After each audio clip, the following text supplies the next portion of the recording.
Hello guys from Unboxo, subscribe, please subscribe, so we can make many more videos each and every week. Today I'm gonna restore this little vacuum cleaner, which I found literally abandoned in the street, so somebody let it there, and it's made in France, it's quite old, and now I'm gonna show you how it doesn't work.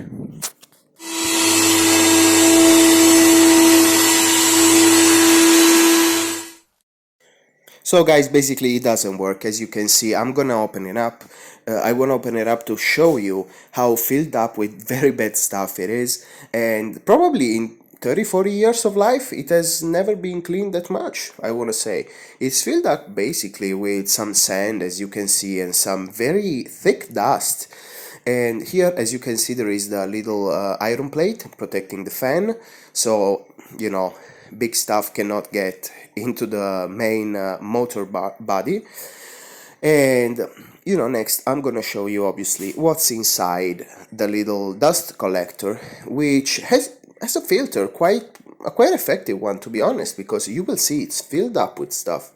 So it's quite effective against fine dust, probably, even though it's an old microfiber filter. So it's not FAP, it's not it's not probably the perfect filter for this kind of vacuum cleaners. But guys, this thing is 30, maybe 40 years old.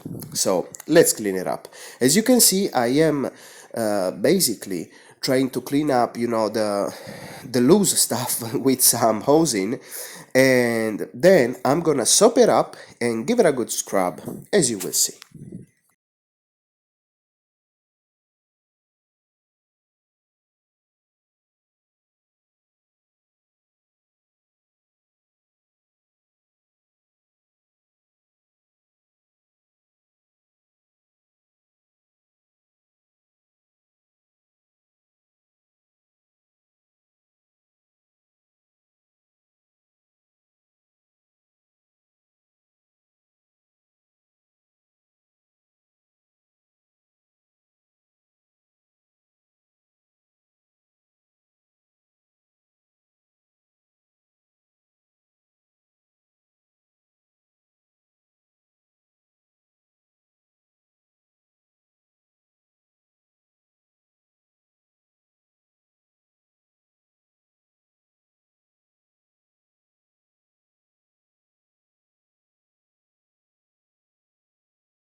As you can see, I'm going with some spray, some bleach, and some dish soap, because I think it's both degreasing and, well, the bleaching effect. It makes stuff a little, let's say, healthier to touch, because I don't know where this has been, to be honest.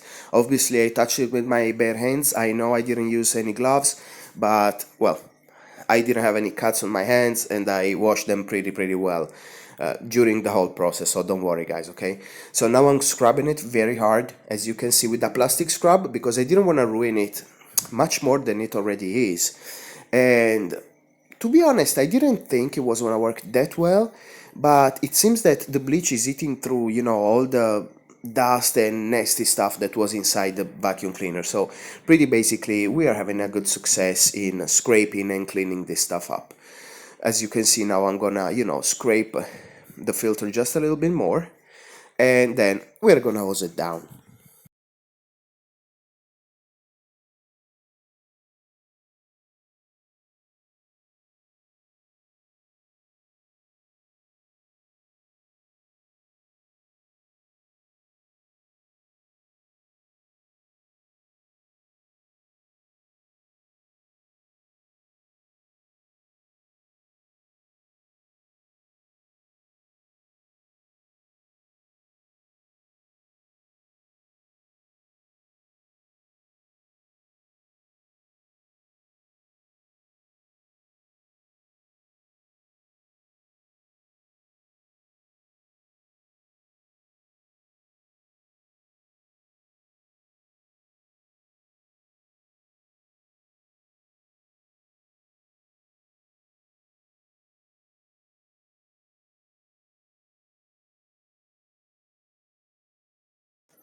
As you can see, it's grimy enough to show me that the soap and the bleach are working perfectly, because obviously, they are putting out good effort in loosening up all the persistent dust and the more resistant material on the filter and the plastic cover of our dust collector. So now let's, hose it down, and then I'm gonna show you in the next part how I'm gonna fix the problems that we will find out after opening up the main engine bay.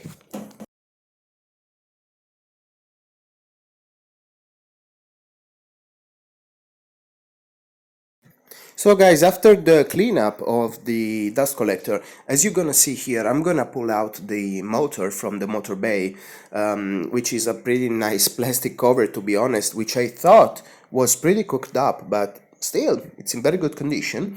And as you're gonna see, I'm gonna show you what the problem is really. I mean, other than being dirty and full of, dust and collecting stuff for many years without being cleaned, as you can see, the wires are pretty much broken. So they are not broken, but they are not insulated anymore, so they are pretty much dangerous because the plastic covering of the wires just came out. So we are gonna pretty much basically cut the old wires away, and we are gonna try to replace them as best as we can by using our battery 20-volt parkside soldering iron.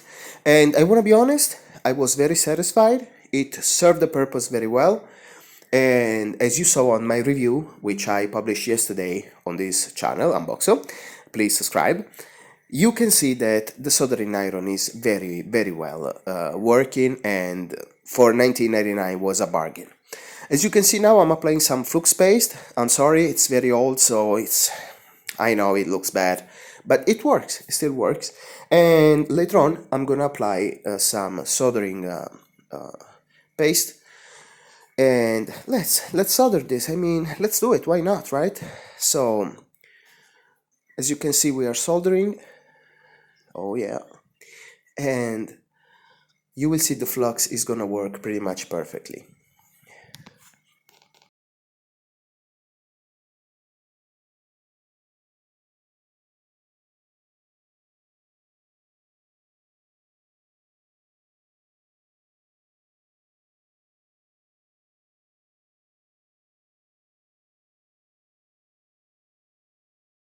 So let's apply some solder in order for me to be able to connect very easily the new wire, which I will be soldering up a little bit too on the tips, as you will see in the next footage. I wanted this to be easy. I am not a professional, so I even reflowed the contact on the engine, on the motor. I'm sorry, I keep calling it engine, but well, yeah. And so I am reflowing even the contact because I want my wire to go on and to work right away. I don't want to be there, messing about and stuff. I just want it to be connected as fast as possible, because not being a professional, I don't want to mess up the motor, you know what I mean? So I'm trying to, well, quite literally make it easier for me to fix this problem. Which, to be honest, I mean, it's two wires losing their cover. I understand it's not such a big thing, but after you clean all this whole thing up and you want it to work, you're not gonna sleep well knowing that your wires inside are completely rotten out, you know what I mean? So I had to change the wires. Even though I know they may not be the right amount of amperage and stuff, but I had to do it, at least to try. Then if it blows out, we throw it away. That's it. Now, as you can see, I'm using these little crimping pliers and scissors from Parkside, which are amazing. I paid them a little too much, maybe 12 euros, but they're still amazing. I mean, I could work many situations out. And as you can see, they strip wires like crazy. They are perfectly wire, they are perfect wire strippers. And to be honest, they make your life so much easier. So 12 bucks, but it was worth it. You can find probably something similar on the internet, on Amazon, for like 5 or 10. But the thing is, they came with a little box full of nice, inserts and stuff that you can use to connect. So little connectors, etc., etc. So I was like, let me get it. don't worry, like if it's gonna cost me a little more than it should, I'm just gonna use it. It's, guys, it's heavy and beautiful. It cuts like crazy. It strips fast and neat. So I really advise you on getting this little stripping plier. Now let's go back to soldering. Again, I'm gonna put a little solder on the tip of these wires, so I'm gonna be able to connect them faster, both to the old wires and to the motor contacts, which I reflowed earlier in the video.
So as you can see, once they are soldered up a little bit, they are, let's say, a little primed, you can really get them together as fast as you want.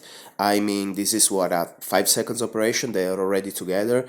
I didn't wait there half an hour trying to connect them somehow and whatever. It's like glue. It goes on so fast and it's so easy that, you really want to do that, in my opinion. So now I'm, gonna put on some little covering, the thermo-retractable tubes, so at least I know it's finally insulated. And obviously I should use hot air, but I didn't have the gun ready and my workbench was full of stuff, so I didn't want all the stuff to blow away.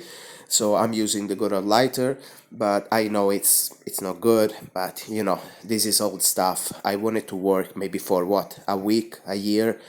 So you know, I'm trying my best. I'm reconnecting the wire to the motor, as you can see in this footage. And to be honest, it was as easy as it could be because it was primed up with solder. So when you reflow old stuff, it's like it goes on like nothing. It's so beautiful and so easy. It's crazy fast. And really, guys, at this point, I just had to put it back together and see what the result was, to be honest with you.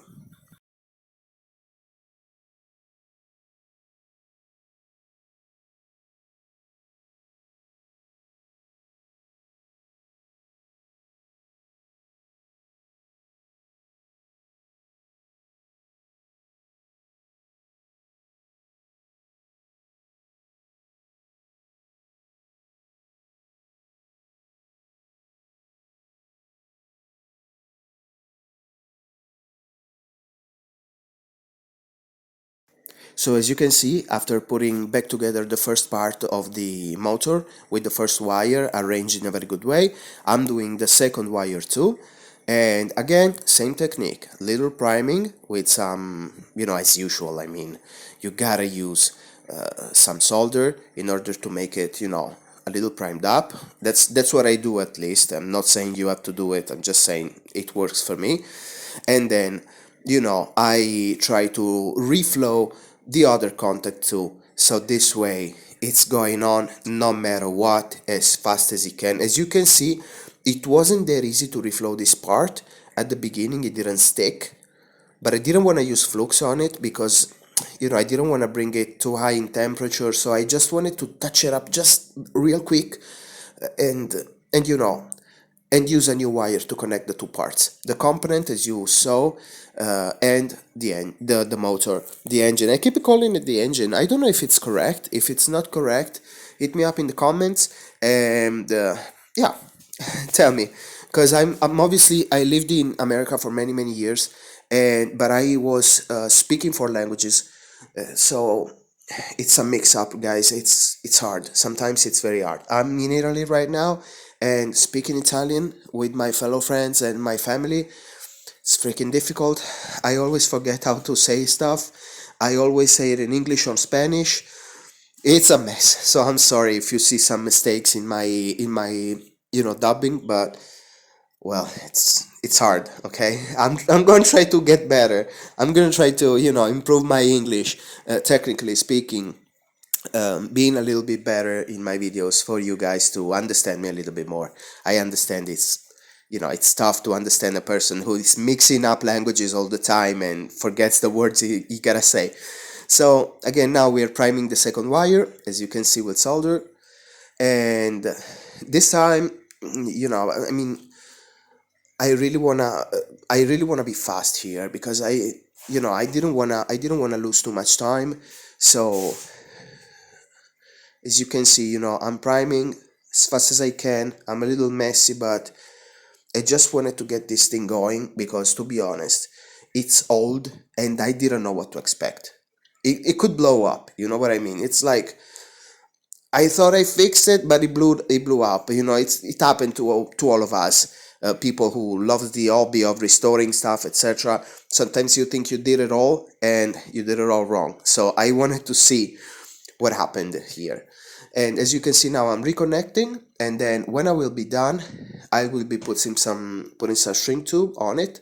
So this way, if I insulated this wire too, I will be able to reconnect it back to the motor and finally try it up.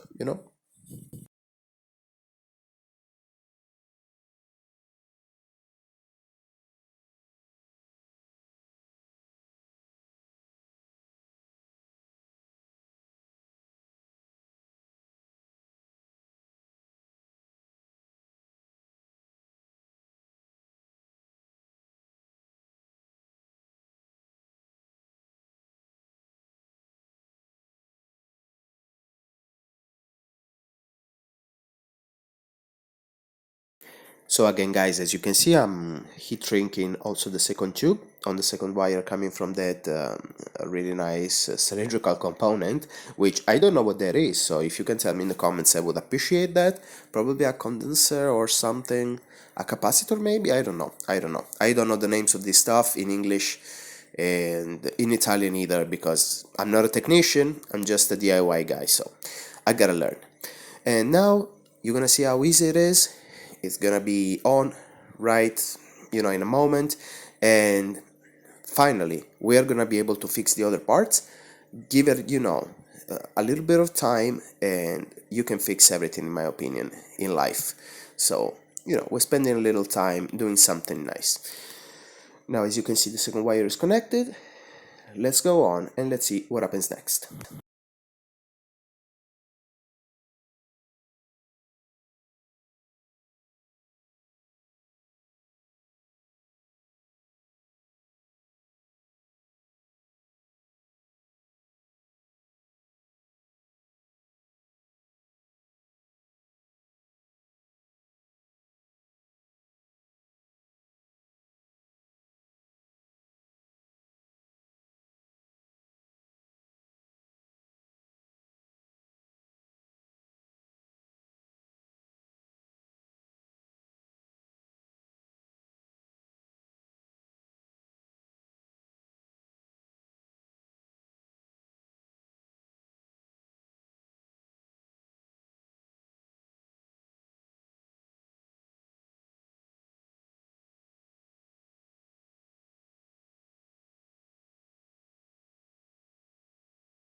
And as you can see, guys, now I'm trying to fix this little valve, which is just some very old grouchy rubber or something like that, which is, not working anymore, because obviously you place this one into the dust collecting area, and so if you put your little vacuum upside down, dust shouldn't come out of it. But as you can see, we have to fix it with some little rubber ring right glued on top.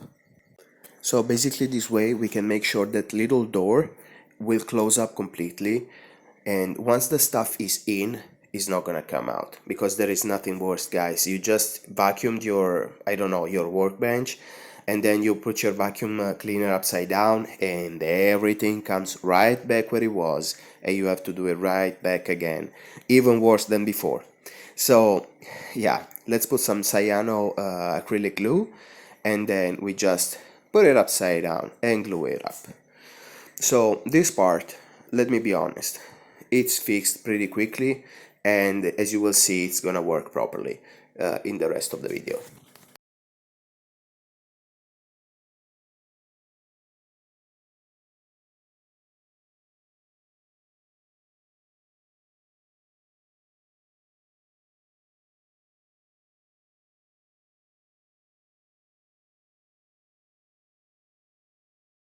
So as you can see here, guys, I have replenished a little bit the little ledge that was there for a very old and grouchy old ring to fit in, and don't let anything slip between the dust collecting area and the motor area.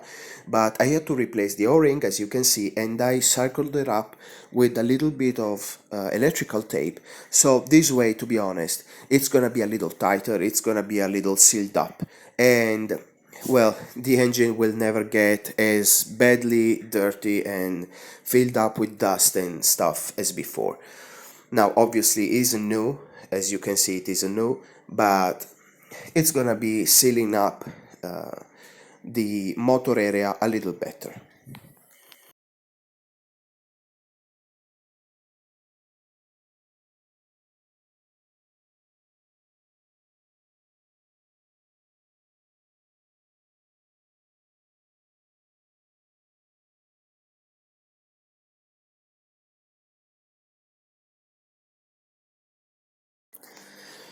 So in this part, I'm gonna show you how basically the little, let's say little valve was pretty much fixed up after the glue dried.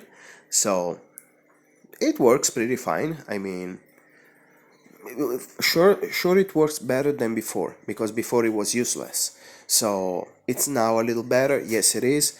Would I replace this one in the future? No, I wouldn't, because this cost me nothing, and I don't want to spend, I don't know, $5 to $10 probably on a new plastic valve for something which I will probably gift to some friends or give away somehow during the next few weeks, or I will keep just for 1 or 2 years, to use around my workbench when I scrape some models from their paint because I want to repaint them, or some figurines or whatever. I'm gonna use pretty basically this little, this little beautiful vacuum cleaner for little stuff. So, I don't want to replace parts and spend money on something which, to be honest, could blow up tomorrow. I mean, God knows, maybe this motor is so old, it's gonna work for 3 more weeks and that's it. So now I'm putting it back together. So this way, at least we can see if it works properly. And there was some adjusting there. It wasn't that easy, to be honest. I thought it was gonna be easy, nice and dandy, but it wasn't, because you had to find the right position. But once I found it, it was easy enough to put back the screws. It was like only 3 screws, and I could manage to make it nice and easy at the end. So as you can see right now, it's pretty much all together. I mean, especially the motor part. Now I just gotta put it back together officially to try it and see if it works. Now, as you can see, filter on, it's pretty clean. It fits on quite well. Well, you know, you gotta keep it up. And now I can screw back the dust collecting box, which as it has a cone with some thread on it, so it's always a little difficult to get it on, but at the end, if you find the right balance, it goes on quite quickly. So now, guys, I mean, we gotta try it. After all this work, we cleaned it up, we fixed it up, everything seems fine. We just gotta connect it and try it. It's quite heavy and it's quite tough, but I don't know how much it's gonna last. This could be 30, 40 years old. I know old stuff is better, but let's see if it's gonna turn on first of all, right? So as you can see, it's all connected. I spread some dirtiness on my workbench that I picked up right from the trash. So, cover your eyes if you don't like this kind of stuff. And now I'm gonna try the two versions. So I'm gonna try the vacuum cleaner just as it is, without any insert. And then I'm gonna try an insert which I built right out of the bat with a little plastic tube, which fits exactly into the plastic covering of the dust collector. So, we're gonna try both version because obviously it has not enough power to work as a modern vacuum cleaner just by itself. As I'm gonna show you right now, it's not gonna be able to pick up a lot of dust by itself. So you need an insert on these ones. You need to make the area of, let's say, aspiration a little bit thinner, so you have a little more power. Okay, so yeah, it's just like when you squeeze a hose with the water. If you squeeze it, the water comes out, with plenty of power. If you don't squeeze it, water is a little slower. It's the same principle in reverse. So let's go. Lower the volume. So as you can see, well, it's not very powerful. Again, it's hard. It's hard. It works a little, but it needs juice. And since we don't have any juice, let's try the insert, because obviously, if we need it for some dust coming out of some scraping or some, grinding or whatever, we need plenty of power. So let's see with an insert if it works a little bit better. And voila. As you can see, it does work better and it has plenty of power. It's now plenty powerful because, as you can see, is literally eating up the dust on my workbench, and before it was barely working. So when I call it, do I want to call this a success? I don't know. But what I want to say to you guys is a big thank you for subscribing and being with me. Come back soon, guys, from Unbox. Goodbye.